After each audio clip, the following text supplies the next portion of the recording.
Today, I'm going to read the section of the Tonawanda-Seneca Nation's written comments on the data center that relate to air pollution. I hope this will be useful as you prepare your site plan hearing comments. I am also going to include a link to the Notice of Incomplete Application that was sent from New York State Department of Environmental Conservation to Stream U.S. data centers in response to their application for an air permit. There's a lot of really good information in that document, and it is linked in the written version of this reel. Comments on the data center's impacts to air pollution can be directly linked to the following segment of site review criteria from the town zoning law, and that's Section 808C, harmonious relationship between proposed uses and existing adjacent uses.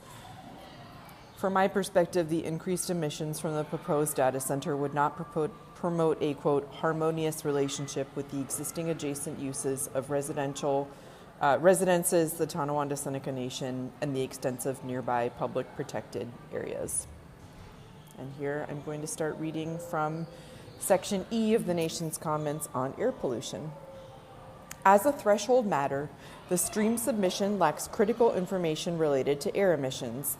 Until this information is provided, the impacts of Project Double Read on the pollution burden affecting the nation cannot be fully assessed. To accurately assess these impacts, information must be provided that not only indicates annual average emissions, but also peak emission levels.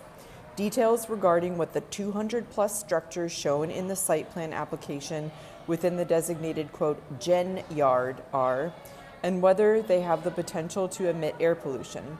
Considers possible emissions from refrigerants planned to be used in the nearly 200 rooftop chillers.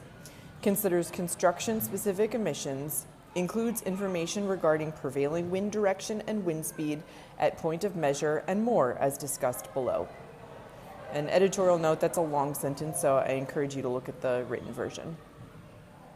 Back to the comments. For example, DEC's guidance DAR 21 states that the portions of a project that are subject to analysis include, quote, any new or modified emission sources that have the potential to emit greenhouse gases, including increases and decreases in emissions of greenhouse gases from existing equipment.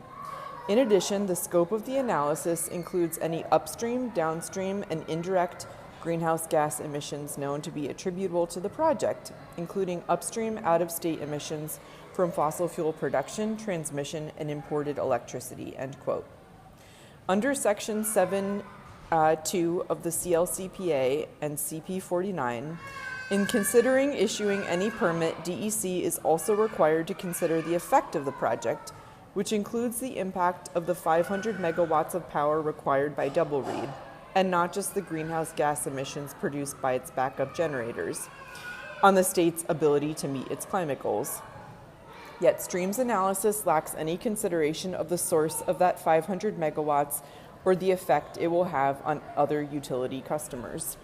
Moreover, as discussed below, regulatory compliance cannot be conflated with the question of whether the direct, indirect, and cumulative impacts of air pollution from Double Read on the nation would be more than the de minimis amount and thus barred by the environmental justice citing law and or the CLCPA.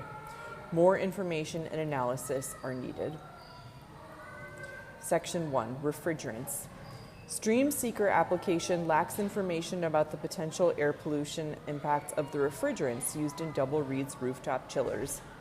These chillers require greenhouse gas refrigerants of the following types, and there's a table. R513A, R515B, R1234ZE, and there's more information about that in the table. Such refrigerants are known to break down into hydrofluorocarbons, powerful greenhouse gases with high global warming potential.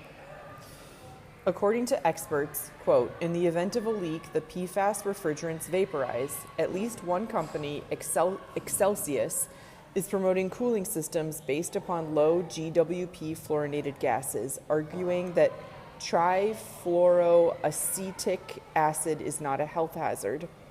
But there is strong evidence to the contrary. A team of European experts recently concluded otherwise. That acid that I just said is a persistent and mobile substance that has been increasing in concentration within diverse environmental media, including rain, soils, human blood, plants, plant-based foods, and drinking water. Due to TFA's extreme persistence and ongoing emissions, concentrations are increasing irreversibly. What remains less clear are the thresholds where irreversible effects on local or global scales occur. There are indications from mammalian toxicity studies that TFA is toxic to reproduction and that it exhibits liver toxicity. Editorial note, that sounds really scary. Among other fundamental questions that must be answered prior to assessing whether and how Project Double Read would cause or contribute to a disproportionate air pollution burden on the nation. Number 1, what quantities and CO2 equivalents by refrigerant will be used and released by the cooling system? Number 2, how often will the refrigerants be replenished? Number 3, what will happen to refrigerants intentionally removed from the cooling system? Number 4, what steps will be taken to reduce or eliminate fugitive emissions from refrigerants? Number 5, to what degree quantity will refrigerant emissions convert to TFA, which can pollute land and water? Number 6, what quantity of fluoropolymers will be built into the data center? Number 7, are there fluoropolymers anticipated to be released through machining, flaking, or corrosion? Number 8, what will happen to the fluoropolymers when they are no longer needed?